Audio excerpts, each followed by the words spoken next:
2023 might be one of the best years in gaming ever. Just ever, and I'm not even exaggerating. This year has been absolutely stellar with releases for games. And we have games that are really making this look like a repeat of 2008. And if you were, around at that time, if you were alive in 2008, if you were a gamer back then, you would know that that year was probably one of the biggest years in gaming ever. And it probably still is to this day. But 2023 really packs a serious punch, and anybody who's playing games this year, anybody who's a video game fan, they've been waiting a long time. There's been quite a drought in the past, decade or so in video games. Not too many great ones, but this year is just different. And, we have games like Hogwarts Legacy.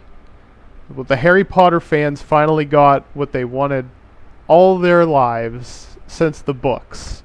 Since the first movie came out, Hogwarts Legacy is this grandiose Harry Potter adventure. Create your own character, join the house. I don't know. I'm not a big Harry Potter fan, but I know that this is what people wanted, and they finally got it. Now, I thought this was going to be a multiplayer game when this came out, but it turns out it wasn't. I was going to buy it, but I wasn't that big of a fan, so I skipped it. But, the people that I talked to that have played it, they loved it. So that's one really good game that came out. Next up, we have Pizza Tower. Pizza Tower created this new IP from an underrated game series, the Wario Land series, and they revived that gameplay back to life. They brought platformers back to a classic time where, platformers were king back in the late 90s and early 2000s. Everybody had a platformer. And the WarioWare games, not WarioWare, I'm sorry, Wario Land games were some of the greatest. And I think WarioWare overshadowed Wario Land. So Pizza Tower is this fresh, new, old take on a new twist. If that makes any sense. It doesn't make any sense. But Pizza Tower had a stellar soundtrack. Definitely one of the best that I've heard in a very long time. And really colorful graphics. It all came together. The Peppino is a great character. I just love the style. I really thought that Pizza Tower is just a labor of love and something that we really needed back in video games, because indie games were just these dime a dozen, pump them out by the dozen games where it's just uninspired, or it's like, oh, it's an Earthbound clone. We're trying to be Earthbound, but they can never be Earthbound. Some games came close, but not quite. They're just trying to ape a style that they really can't fully go into that essence with. So Pizza Tower really did do that. They took the essence of Wario Land, and transformed it into something new. Now, next up is Baldur's Gate. This one is my personal favorite, my game of the year so far. Baldur's Gate 3 is one of the most in-depth games that I've ever played. It follows D&D rules to a T almost. I haven't really played D&D all that much, but let me tell you, this game makes me want to play D&D with my friends. It is truly one of the best games. I think it's the best game personally. But if you're into CRPGs, check it out.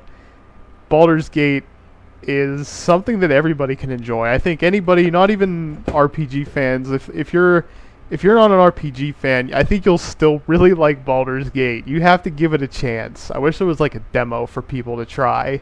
If not, try Divinity 2. If you like Divinity, or if you like Baldur's Gate, you'll like Divinity, vice versa.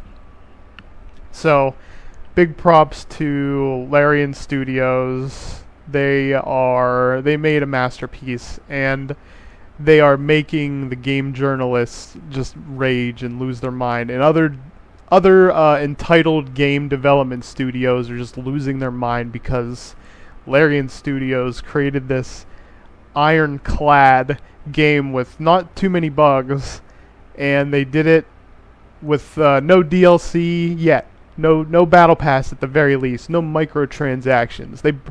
They broke what the video game industry has become. They went back to a game where you don't have to pay any extra money. You just buy the game and you enjoy it. So, major props, Larian Studios. That's all I have to say about that. Zelda Tears of the Kingdom.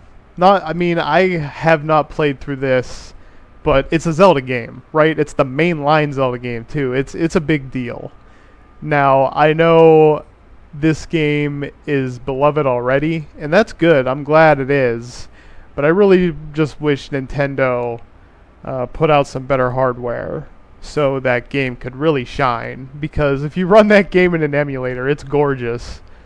But if you look at it on the Nintendo Switch, Nintendo really is lacking. They need to get their hardware game out. But Tears of the Kingdom is a beloved follow-up to Breath of the Wild, and all of the fans out there, I'm glad they enjoyed it.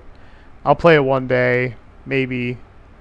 I'm not the biggest Zelda fan either, but again, that's part of the reason why this year is so good.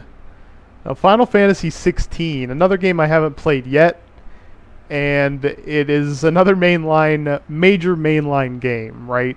This is Final Fantasy. It's another big deal when a numbered Final Fantasy comes out. And from what I've heard, people have loved it. I just don't find the appeal in it right now.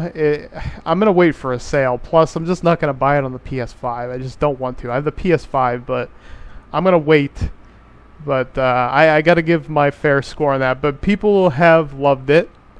And that's all that matters. So good job, Square Enix, on Final Fantasy 16 and making 2023 one of the best years in gaming with that latest release. It's kind of crazy that we're up to 16. Honestly, it's mind-blowing. Next is going to be 17. Who knows what's going to happen or when that's going to happen. So, I don't know. I'm getting old. I remember when Final Fantasy was Final Fantasy 1. Actually, I don't remember that. I only played Final Fantasy when it was on the PlayStation 1. Final Fantasy 7 for the first time. But anyway, that's beyond the point. Armored Core 6. This game is another FromSoft game, I believe, right? I don't know. I think it is. And people have been talking it up in chat. There's a large cult following of Armored Core fans. And this game is apparently very good. I haven't tried it. I might give it a try eventually, but at the time right now, I'm not like too. I don't want to go out and buy it, so I'm gonna wait for a sale. Even though I like big mechs and like Gundams and stuff, that's pretty cool. But I'm not chomping at the bit to get that. But what I am chomping at the bit to get at is Starfield, which, I mean, I'm not that desperate. I don't want to pay you $100 to get it early. But Starfield just came out, and the reviews are good, and it's nice to know that Bethesda is making a good game, a polished one, at launch. And that's what it seems like. People are saying that the glitches aren't so severe. And that's pretty astonishing for a Bethesda game. So, yeah, Starfield, we've been waiting for a while on this one. They announced it a long time ago, but now we're finally playing it. I'm going to be playing it soon. Check out my channel. Like and subscribe if you want to see that live whenever it comes out, for us plebeians who choose not to pay a crazy early access fee. Alright. So next up is Star Wars Jedi Survivor 2. Or maybe it's just called Jedi Survivor. I mean, this game is... I know a few of my friends on my YouTube channel like this game. I can't say too much about it. I'm really not too into the new Star Wars stuff.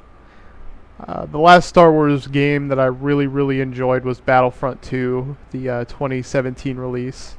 That game was awesome. But, people wanted this game. It's awesome. I don't know. I can't say much. Comments, sound off. Do you like Star Wars Jedi Survivor? Let me know.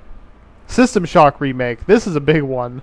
I never thought this game would get remade, but it did. I didn't play it yet, but people love it, and I probably will play this in October, around the spooky season. So, System Shock, I don't want to let that fly under the radar. That's a big release, too, for a classic game. So, that's a big deal.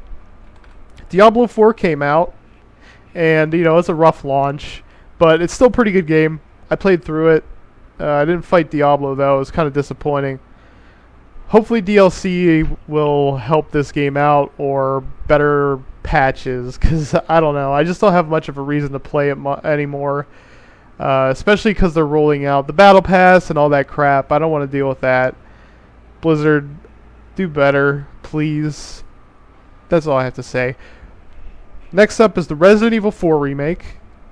This game is another addition to the remakes of the Resident Evil series, and people love it. And this one is a big deal because Resident Evil 4 is, I think, the best-selling game, one of the best-selling games of all time, at least one of the most remade and ported games.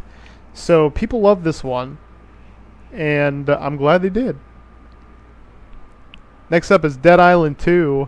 Don't know much about this one. I know that it has a pretty big fan base. Dead Island 2 fans, let me know how it is in the comments. And then we got Street Fighter 6, which looks like a great game. I didn't buy it yet.